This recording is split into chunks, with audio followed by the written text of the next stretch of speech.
اور جب وہ اپنی جوانی کو پہنچے تو ہم نے ان کو دانائی اور علم عطا کیا، اور نیکوکاروں کو ہم اسی طرح بدلہ دیا کرتے ہیں۔ اور جس عورت کے گھر میں وہ رہتے تھے اس نے ان کو اپنی طرف مائل کرنا چاہا اور دروازے بند کر کے کہنے لگی، یوسف جلدی آؤ۔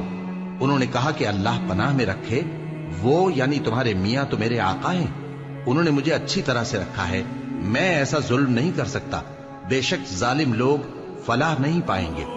اور اس عورت نے ان کا قصد کیا اور انہوں نے اس کا قصد کیا۔ اگر وہ اپنے پروردگار کی نشانی نہ دیکھتے تو جو ہوتا سو ہوتا۔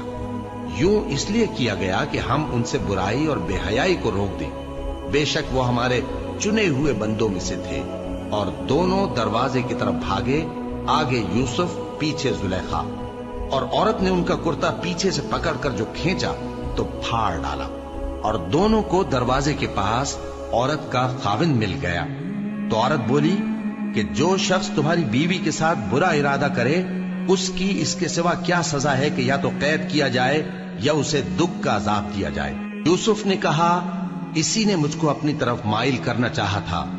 اور اس کے خاندان میں سے ایک گواہ نے گواہی دی کہ اگر اس کا کرتا آگے سے پھٹا ہو تو یہ سچی اور یوسف جھوٹا ہے، اور اگر کرتا پیچھے سے پھٹا ہو تو یہ جھوٹی اور وہ سچا ہے۔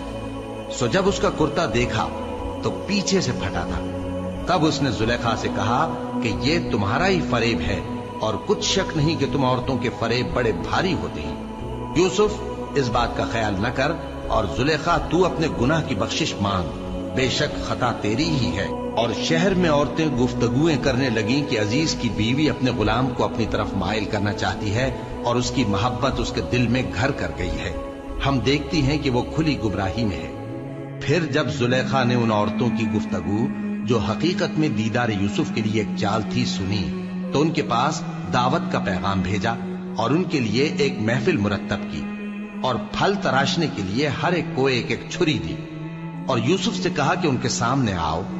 جب عورتوں نے ان کو دیکھا تو ان کا روب حسن ان پر ایسا چھا گیا کہ پھل تراشتے تراشتے اپنے ہاتھ کاٹ لیے، اور بے ساختہ بول اٹھی کہ اللہ پاک ہے، یہ آدمی نہیں، یہ تو کوئی بزرگ فرشتہ ہے۔ زلیخا نے کہا، تو یہ وہی ہے جس کے بارے میں تم مجھے تانے دیتی تھی، اور بے شک میں نے اس کو اپنی طرف مائل کرنا چاہا مگر یہ بچا رہا، اور اگر یہ وہ کام نہ کرے گا جو میں اسے کہتی ہوں تو قید کر دیا جائے گا اور ذلیل ہوگا۔